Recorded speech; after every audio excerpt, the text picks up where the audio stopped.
ହାତୀ ମାନିଲା ଏଣ୍ଡୁଅ କଥା।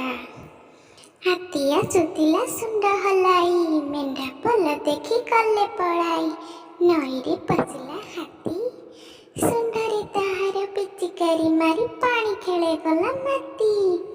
ହାତୀର କେଡ଼କୁ ଏଣ୍ଡୁଅ ଦେଖି କହିଲା ତାହାକୁ ତରାଟି ଆଖି, ଅସନା କରୁଛ ପାଣି, ଜୀବନ ପାଇକି ବିପଦକୁ ତୁମେ ଡାକୁଅଛ ଜାଣି ଜାଣି।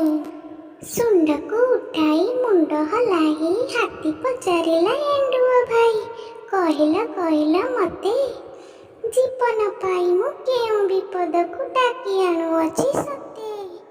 ଏଣ୍ଡୁଅ କହିଲା ହେ ହାତୀ ଭାଇ, ମୁଣ୍ଡରେ କି ତୁମ ଅକଲ ନାହିଁ, ଦୂଷିତ ହୋଇଲେ ଜଳ, ଜ୍ୱର ଝାଡ଼ା କାଛୁ କୁଣ୍ଡିଆ ରୋଗରେ ଲୋକ ହେବେ କଲ ପଲ। ମୁଣ୍ଡକୁ ହଲାଇ କହିଲା ହାତୀ, ଏଣ୍ଡୁଆ ଭାଇ ତୁ ମୋହର ସାଥୀ, ମାନୁଛି ତୋହର କଥା, ସାନ ଦେହ ସିନା ବଡ଼ ବଡ଼ କଥା ସାଇତିଛି ତୋର ମଥା।